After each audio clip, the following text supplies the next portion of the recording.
amazing. Does it weird you out when people cry over you? Nah, that's the reason, like, I mean, that gets us inspired to go in the studio right after we leave here and make something new. Yeah. So It weirds me out a little bit. It's only happened twice. Someone has cried over me, and I get a little off. Oh, look, guys. I'm glad I have my FM dictionary with me today. Because I was hoping that in case people don't know you or whatever, or they think you're cool, I think you guys are cool, but like you need an FM dictionary, you know, to help people out at home. They want to use some of your cool language. Let's go. So let's just define a couple things here. Like a G6, pertaining or referring to anything badass or out of the ordinary, especially regarding one's attitude or looks.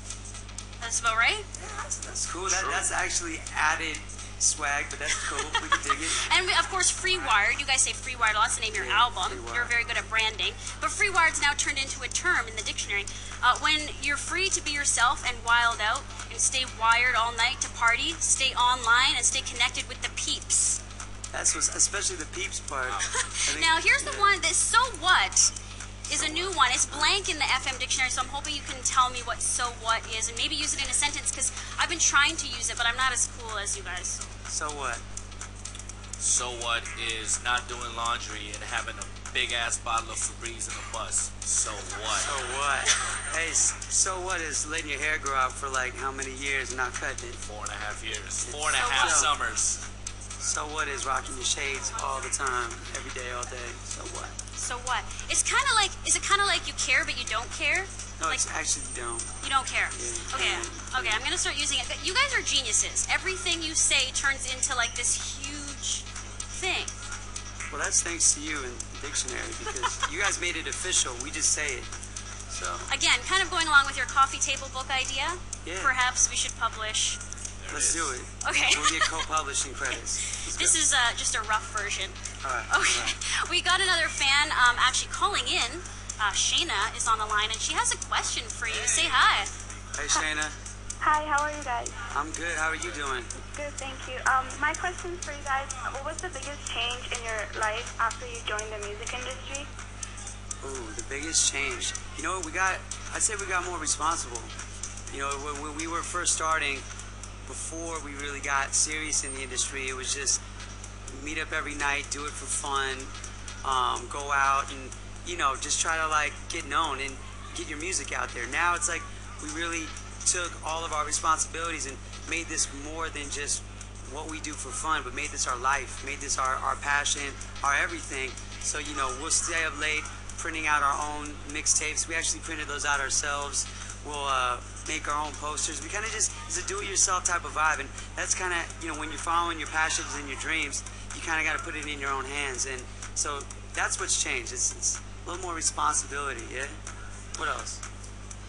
That's like the punk influence you were talking about, Yeah. like the do-it-yourself stuff. Like Very that's much. how you build a band and a brand. It's cool. We learned from a lot of bands, like Yeah. being fans of anywhere from the Beastie Boys to Linkin Park to, you know, everyone is a very do-it-yourself mentality these days, so.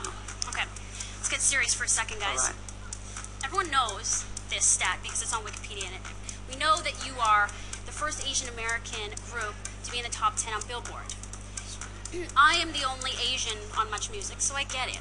Right, I get it, right? You get asked all the time about what, you know, you're Asian and you're so successful, but I want to know really, like, what does that mean to you when you hear that or people ask you about it all the time? I mean, you can't help but to be proud because, or it's kind of so shocking, wouldn't you say, like, that people would even acknowledge that, because we just grew up as like everyday kids from LA, and when people have that statistic and put you behind like a whole like race of people, it's kind of shocking. You're like, nah, dude, we're just like everyday kids, but wow, thanks for noticing, you know? Yeah. Because I mean, we would just be in our bedrooms making music thinking no one would notice. So it's truly an honor, and at the same time, that's not why we do it, though. Of course. You know, that's like, I'm sure it's not why you do it. You just Because go I'm out. Asian, no. Yeah, you do it, and you do it because how you grew up and what your vision was. For so, sure.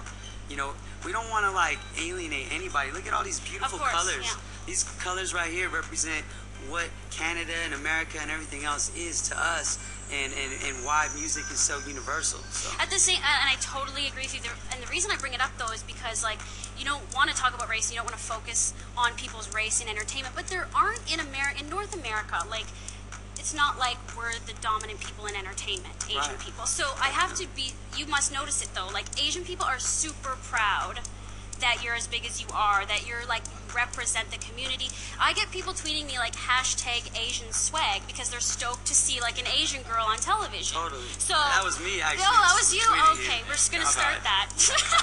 So, but it's cool, like, even though it's not something you focus on, you still got to acknowledge that, like, Definitely. that pride exists, That's right? so for real, definite. And that's why we say it's a shocking honor, you know what I mean, that people would. And I mean, you only hope to, you know, keep doing what you do and do what you love, and hopefully open the doors for way more people, because there's people before us that open those doors, you know, and it's just, you know, that's all you can hope for. Yeah. Awesome. Well, Definitely. we're glad you're here. You have a special performance coming up still, yeah. and we're going to play some more music. I hope you guys like this track. It's from Watch the Throne. It's Otis, Oh. Jay-Z, and Kanye. Spike Jones directed this video. Yeah.